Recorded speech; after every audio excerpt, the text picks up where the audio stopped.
Your child's first food must pass these 5 criteria that I'm going to be sharing in this video. So in this video, I'm going to be talking about the criteria for choosing the foods you're going to be offering to your child from 6 months and above. So if you're new here, welcome. My name is Dr. Mara, and I help you make better health and nutrition choices for your children and your family. So I know that when parents start solids, they are very excited. I think I'm finally finding something that, my child will eat apart from the breast milk or formula. But I want you to begin to see food differently. So one of the things I want you to look out for when choosing your child's first food is, you want to begin to ask yourself some questions.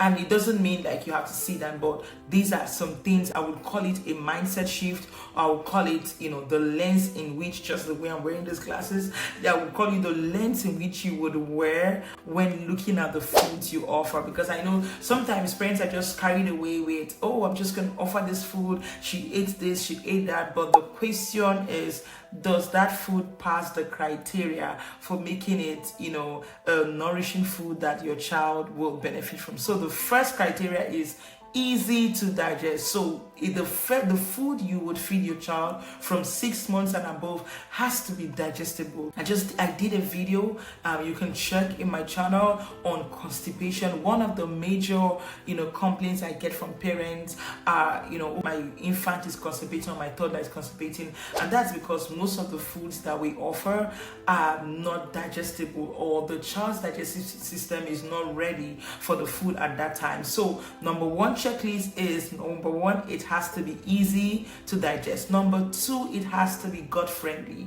Now, if you offering foods that are good for the gut, is also going to boost your child's immune system. So you want to make sure that you prioritize foods that are gut friendly. You provide foods that will support good gut health. Number three, these foods have to be nutrient dense. So when we say nutrient dense, they need to have, some people call it superfoods. They need to have a variety of nutrients. So think about you getting 6 things for the price of one. Have you ever had a sale where they tell you if you pay $10, you get a bundle of so many things? I think that has happened to me once, where I had to pay for something and they gave me, I think it was a hair product. They were running a sale and I, paid for one thing and they gave me different, like a conditioner, a shampoo, a hair serum. So that's how superfoods act, right? You pay for one thing and you get so much. So superfoods are foods that contain a variety of nutrients, vitamins, minerals. One of the major examples of that superfood are things like beef livers, sauerkraut, bone broth, just on top of my head, avocados, foods that contain a variety of, lots and lots of nutrients. Why do we need to look out for foods that are nutrient dense? Because at that time your child may not be eating so much, so you want to make sure that the foods they eat at that time are very, very nutritious. So imagine, beef liver, for example, contains iron, vitamin D, vitamin A, zinc, copper, selenium, NAC, lots and lots of nutrients. So those are foods that you can offer at that time. Okay, so number three, it has to be immune boosting. So you want to offer foods that would help build your child's immune system, and there are lots of foods like that.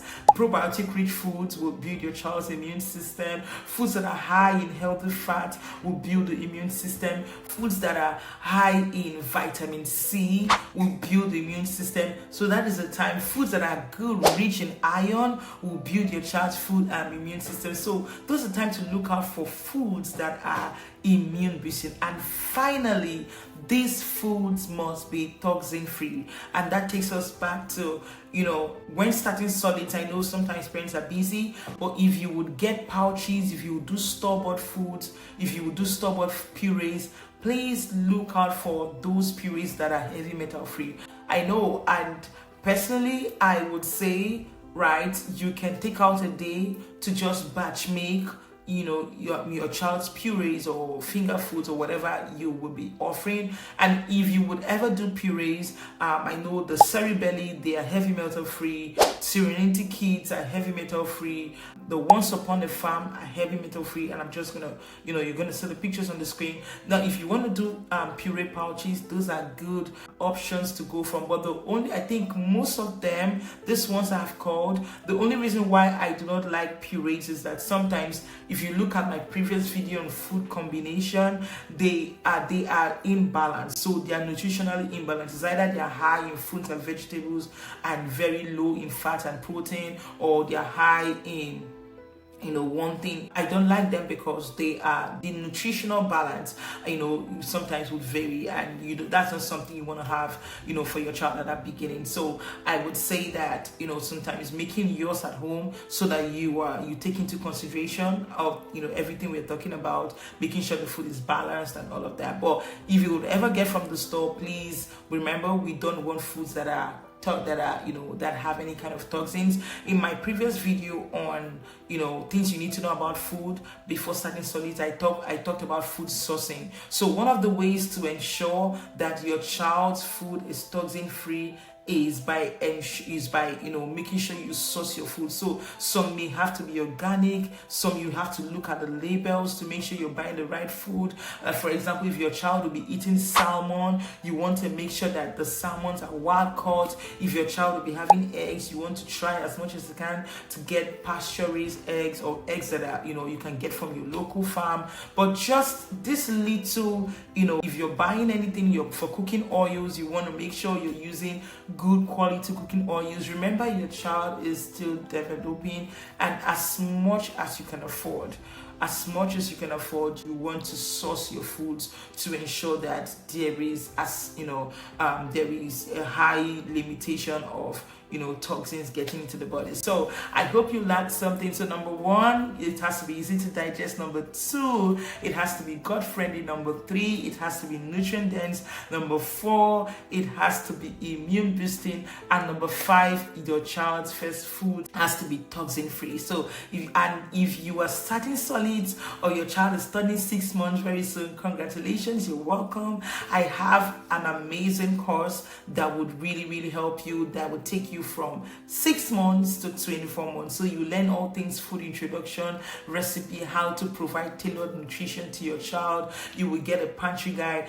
So it literally comes in a hardcover book and the course also teaches you. So if you just want a course that would walk you from the beginning to the end, and for you to learn how to provide the best nutrition for your child, this course is definitely something you may want to check out. So I dropped a link in the description box for you to go and check it out, and I know that it's going to be so helpful. But go ahead and watch the other video that I talked about things you need to know about food that would also be beneficial to you as well. So thank you so much for watching, and I'll see you in my next video. And please, I would never leave without telling you to subscribe.